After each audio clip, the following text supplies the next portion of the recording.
r slash men writing women is a subreddit. Nothing but the straight facts on this channel.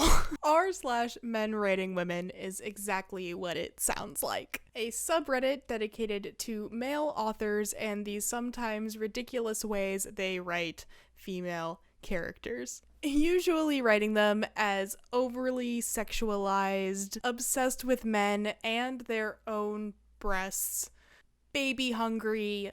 You get the idea. Male authors tend to write women in ways that women would never actually behave. And that's not even getting into the way they describe cisgendered female anatomy. Now, if you spend some time on r slash men writing women, you will start to notice some repeat offenders. These dudes who, despite being acclaimed authors, heralded as the top of their craft, just cannot get their heads around girls. I'd like to take some time today to really dig into some of the written crimes of two of the most prolific men writing women. Really examine these crimes and dig into what exactly the problems are with how they write women, and if there's room for redemption and rehabilitation. Let's talk about Stephen King and Haruki Murakami.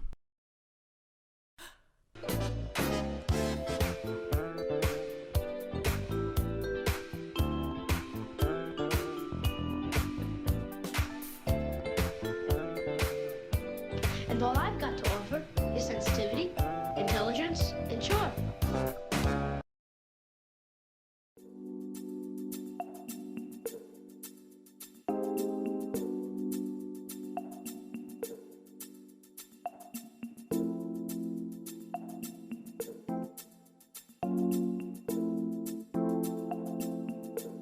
Also, as I'm sure you've already noticed, besties, it is just way too hot for a costume today. Apologies, I've let you down by not dressing like Pennywise. I will do better next time. Alright, so Stephen King.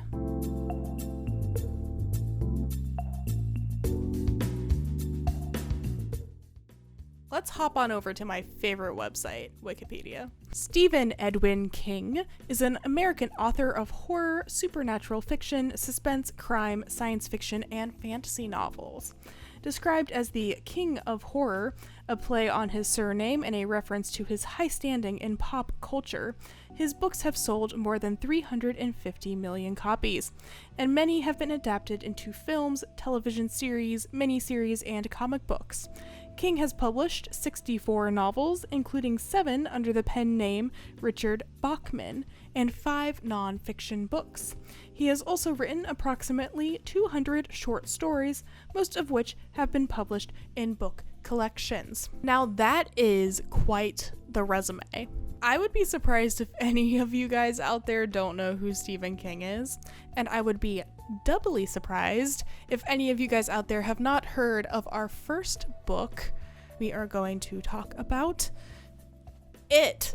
It is maybe Stephen King's most famous and thickest books. Many a clown phobia has this book and its film adaptations to blame. The story follows the experiences of 7 children who are terrorized by an evil entity that exploits the fears of its victims and disguises itself as those fears. It primarily disguises itself as Pennywise the Dancing Clown to attract its preferred prey, young children. Now, It really only has 2 main female characters, and I'd like to talk about both of them. Most obviously would be Beverly, who is one of our main 7 children. Now, in part 1 of the film and the chapters of the book that take place in the past, Beverly is a young girl on the cusp of adolescence, and a lot of her fears that are exploited by It surround that adolescence. It's no mistake that her big scene involves a lot of blood in the bathroom.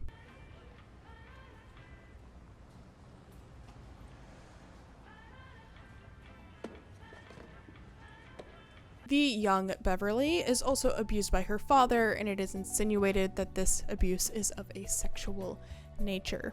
So aside from Beverly being the only girl in this friend group, being a little bit problematic on its own, King's description of Beverly is also pretty gross. I'll put it on the screen here. You can pause to read.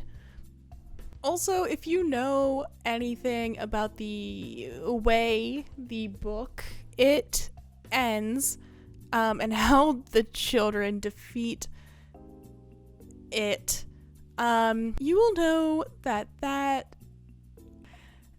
I really don't want to go into detail on that because I don't want to get demonetized. I probably will anyway, but it's also pretty gross in the way it treats Beverly. And in the second part of the film, and the chapters of the book that take place in the present, adult Beverly is treated in a very similar fashion. She ends up in an abusive marriage. There's just a whole lot of describing boobs when it comes to Beverly. And I think this just really squarely places Beverly in the battered woman stereotype or stock character archetype.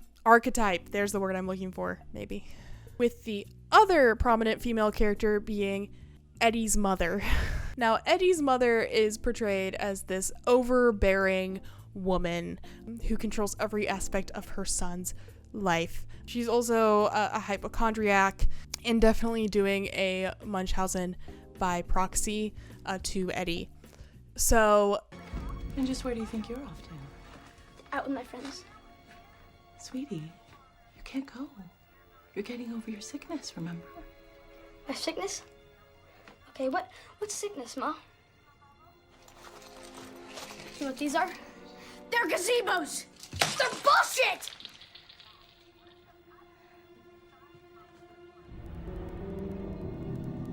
They help you, Eddie. Eddie's mother is also part of Eddie's biggest fear that it uses.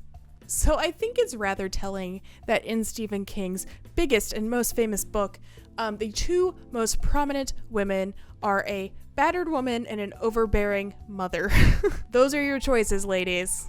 At least in Derry, Maine, I guess. The next Stephen King book I want to talk about is The Mist. The Mist is easily one of my favorite Stephen King books, and really overall it's not too horrible when it comes to the ladies. The story follows the small town of Bridgeton, Maine. Wow, a Stephen King book set in Maine? Revolutionary. Anyway.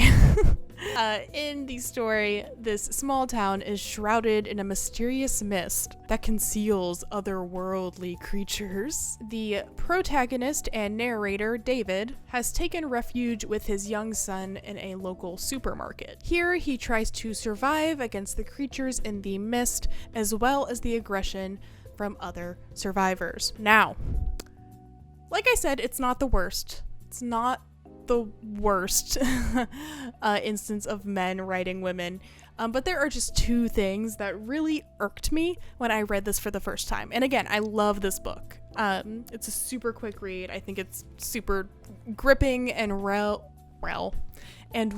written. But in the very first chapter, our narrator David introduces us to his wife by immediately describing her tits.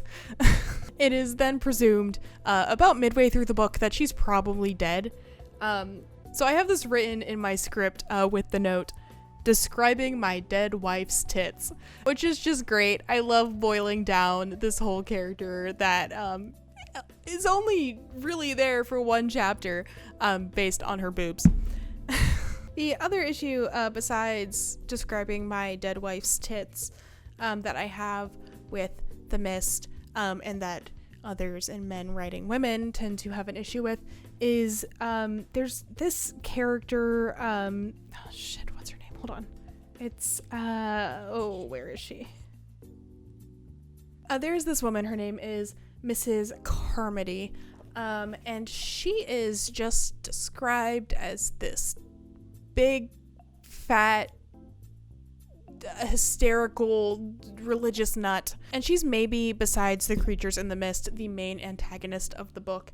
And the way she is described is just, I would describe it as mean. Ain't his fault. No. Ain't nothing ever anybody's fault. But he denies it. He points the finger. This Judas in our midst. So, you know, we have my dead wife's tits, and we have crazy lady who ends up like eating a bunch of chicken wings in the middle of the grocery store, and she's the first to suggest that the group start sacrificing people to the mist. It's not a great look, but also, like, I'm not gonna lie, like I said, I really like the mist. Let's move on to something I really didn't like. Gunslinger. Okay, listen, I get it. A lot of people really love the Gunslinger and the Dark Tower series as a whole. I really hate it. LOL. Anyways, the synopsis time. Gunslinger is getting the Wikipedia treatment because I don't care. The story centers Roland Deschain, the last gunslinger, who has been chasing his adversary, quote, the Man in Black, for many years. The novel fuses Western fiction with fantasy, science fiction, and horror, following Roland's trek through a vast desert and beyond in search of the Man in Black. Roland meets several people along his journey, including a boy named Jake Chambers, who travels with him part of the way. So, the issues with this book is, it's just so much. You know what? Let's put a slideshow here. Roll tape. Sorry, editing Ellen. I've decided I want a slideshow.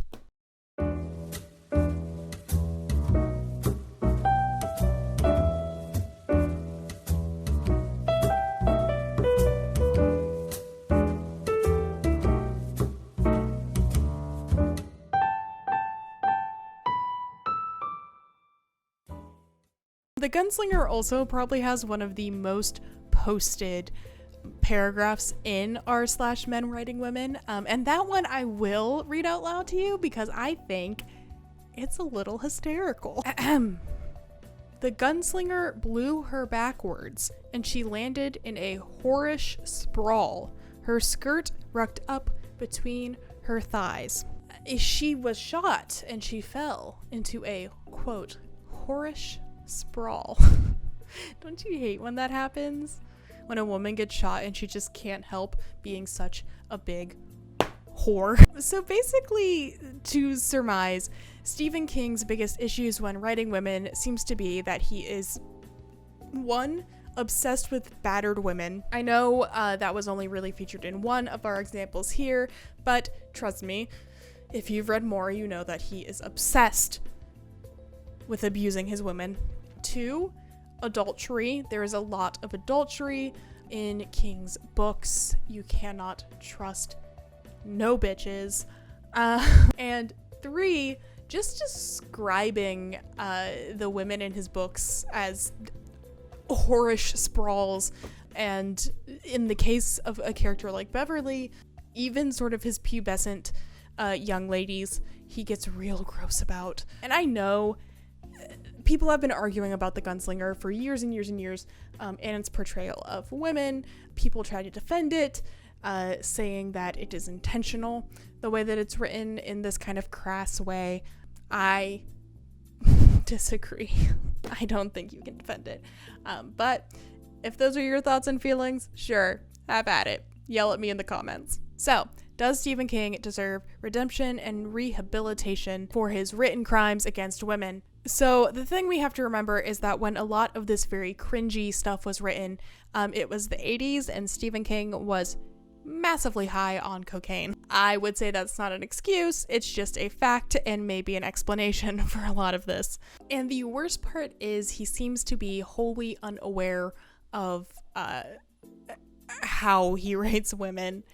Despite this topic being used in so many essays, so many videos, like, he's very notorious for this. But an example of him being seemingly clueless to how notorious he is. On December 8th, 2021, he tweeted, New York Times asks, how should a man write about a woman? The answer, I think, is listen and observe, observe, observe. Then know you still won't get it more than half right on your best day. Bestie,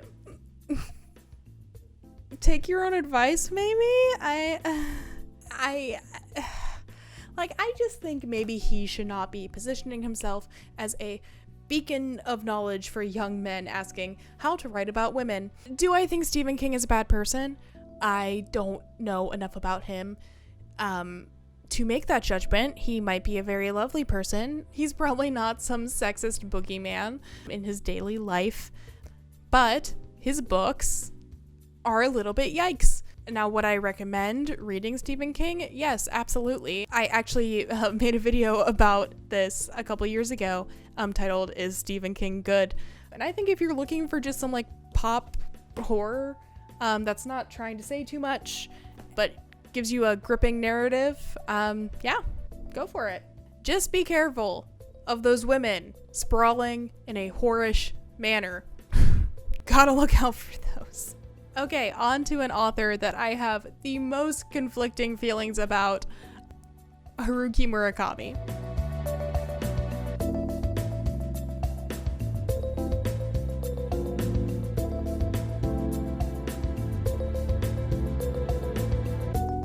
Alright, Wikipedia is getting a lot of clicks from this video. Haruki Murakami is a Japanese writer. His novels, essays, and short stories have been bestsellers in Japan as well as internationally, with his work translated into 50 languages and selling millions of copies outside Japan. He has received numerous awards for his work, including the Gunzow Prize for New Writers, the World Fantasy Award, the Frank O'Connor International Short Story Award, the Frank Kafka Prize, and the Jerusalem Prize. Murakami is known for his absolutely beautiful prose.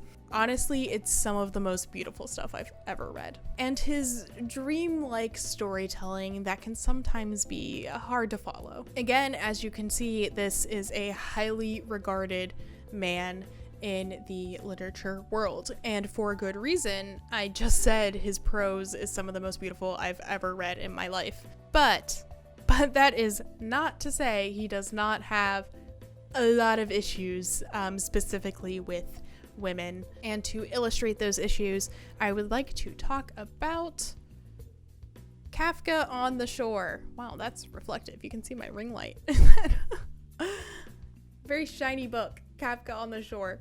So this is the very first Murakami book I ever read. And you know what?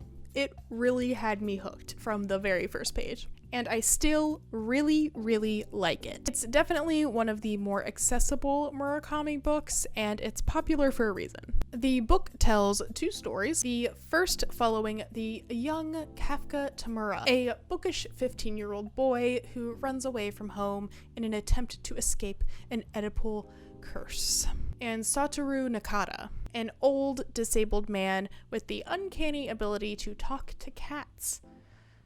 Jealous.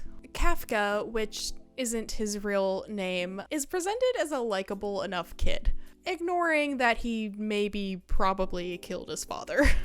So where this gets very Murakami is Kafka believes that he is somehow doomed to have relations with his absent mother and sister, both of whom left the family when he was small. Now, on the other hand, Nakata is a disabled man who has a difficult time communicating with others, aside from the cats. The relevant thing about Nakata is that he became disabled as the result of being beaten by a lustful school teacher in his childhood. Some issues should already be becoming apparent, but in my mind, these are kind of the big three. The first is that Kafka, while presented as this likable kid, does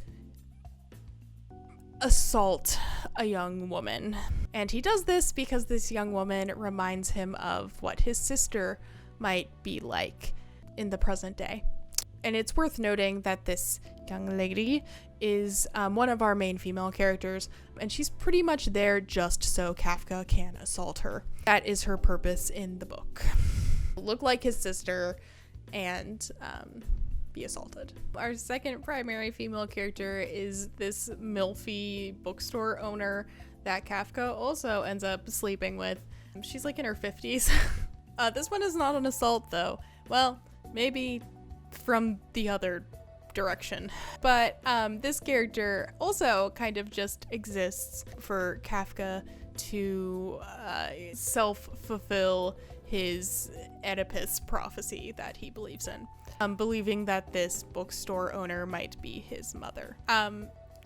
So the third thing, moving on from all the stuff, so the third thing would obviously be Nakata's teacher, who ended up disabling him as a child. The chapters she is mentioned in, she is just described as this wonderfully horny woman. So our three characters are an assault victim, a MILF, and a slutty teacher by the book standards. There's no slut shaming on this channel. And those are the women. Now there is another very interesting character in Kafka on the Shore that kind of redeems the book for me, and I'm sure if you've read the book you're probably already typing your comment about this character, but we are going to come back to them after we talk about our two other books. Okay, so next I would like to touch base like this is a work email. Anyways, I would like to touch base on Norwegian Wood. This was my most recent foray into Murakami land, and it's a pretty standard love story without a lot of the metaphysics that can be found in other Murakami books. I don't know, I thought it was a pretty good book, all things considered. It's definitely one of the shorter ones. However, it is going to get the Wikipedia treatment because I was tired when I got to this part of the script and didn't want to write my own synopsis. The novel is a nostalgic story of loss and burgeoning sexuality. It is told from the first-person perspective of Toru Watanabe, who looks back on his days as a college student living in Tokyo. Through Watanabe's reminiscences,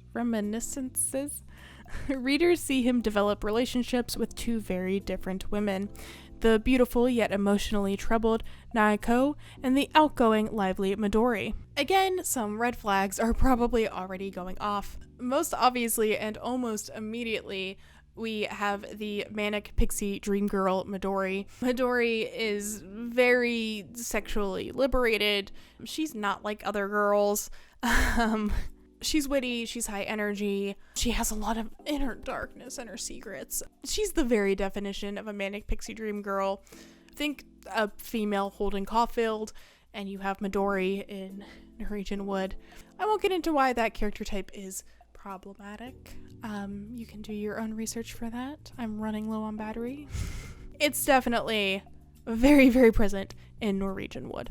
Our other young lady, Naoko, she has her own issues. She's very mentally ill, and she ends up moving into like I don't know how to describe it.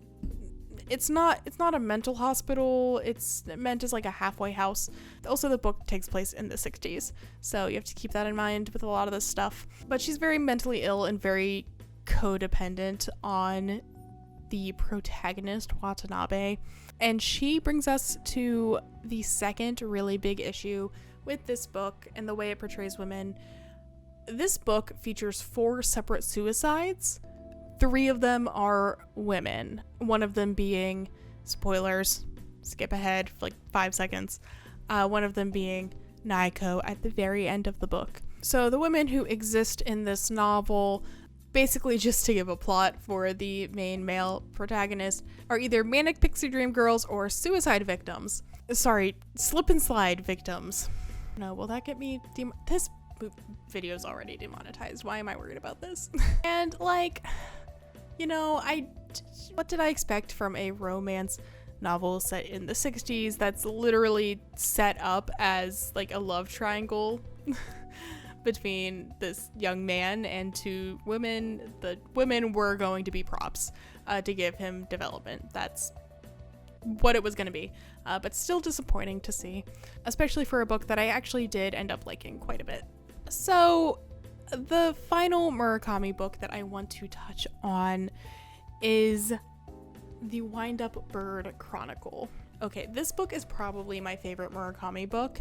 It's also probably his most misogynistic, which sounds bad because it is. So, the synopsis. In a Tokyo suburb, a young man named Toru Okada searches for his wife's missing cat. Soon he finds himself looking for his wife as well in a netherworld that lies beneath the placid surface of Tokyo. As these searches intersect, Okada encounters a bizarre group of allies and antagonists. A psychic sex worker, I'm not going to say the word written here, a malevolent yet mediagenic politician, a cheerfully morbid 16-year-old girl, and an aging war veteran who has been permanently changed by the hideous things he witnessed during Japan's forgotten campaign in Manchuria. Have you guys seen Drive My Car? It's a very moving film, actually based on a short story written by Murakami. If you've seen it, then you know that we have a sex-obsessed wife who cheats on her husband and then dies. Let's just say that is a trend for our man Haruki. Except, of course, in the Wind-Up Bird Chronicle, the wife does not die, she just disappears for a while, which is a totally different thing. But yes, the portrayal of the wife is horribly misogynistic. It's not a good look. She is very obsessed with sex. Yeah, I basically just went over that. But yeah, the portrayal of the wife in the Wind-Up Bird Chronicle is not a great look. But what this book is probably most remembered for is the repeated instances of assault that happen in it. Specifically, there is a character who is assaulted and describes it as losing something from within her, like she is no longer whole after she has been assaulted, and then the only way that she gets fixed is by being assaulted again by the same man.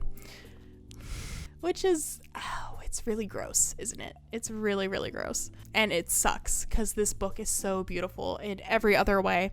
I hate how it uses its women. There is one who goes by the name Cinnamon. There's Cinnamon and Nutmeg, and I don't remember which one is the mother and which one is the son.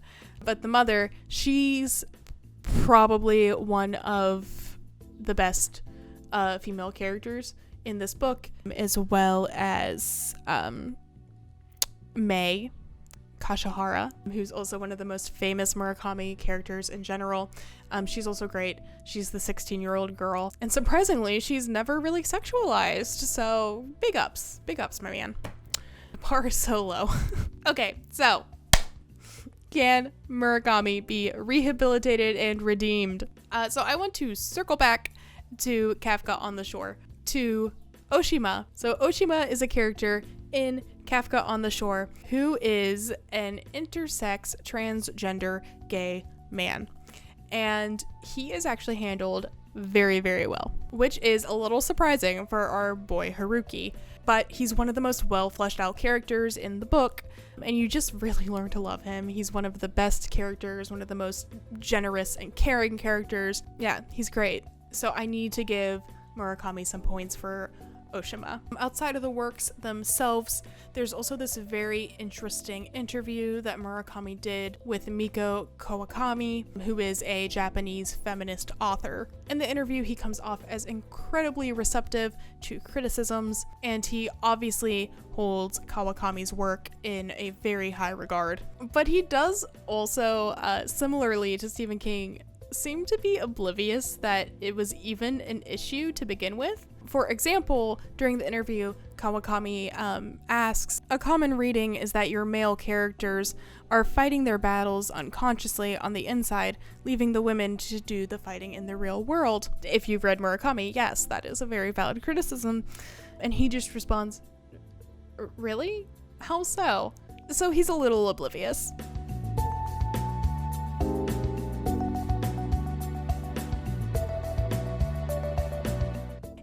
amazing how both of these men that are so frequently posted in r/men writing women are so oblivious to the criticisms that they are facing from women. Really, truly, you can tell there's a lot of listening and learning going on. And I guess the conclusion of this video, the message of this video that I would like everyone to come away with is, men, you might think that you're really listening, that you are being such a good feminist and you're such a good male feminist, but you might not be. Actually listen to the women in your lives, because they might tell you that you are not quite the beacon of feminist virtue that you think you are. Speaking of which, has anyone seen that new movie Men from A24? I would like to end this video by putting my money where my mouth is and recommending some women female author alternatives to Stephen King and Murakami. On the horror novel side of things, I would recommend Lauren Bukes, Tananarive Dew, and Carmen Maria Machado. If you're looking for something similar to Murakami, very dreamlike, I would recommend Alice Hoffman and Yoko Tawada. So get out there, get reading.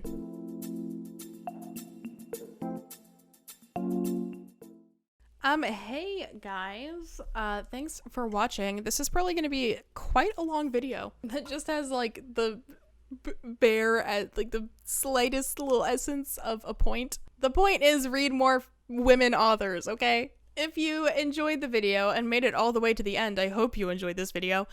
Please give it a like, or you can subscribe to see more. Leave a comment to boost my spot in the algorithm. The cool thing about leaving a comment is you can do that even if you didn't like the video, and it still boosts my standings. If you would like to support the channel, links to my Patreon and some merch can be found in the link tree down in the description. And if you didn't like the video, please stop breasting boobily down the stairs. Anyway, bye.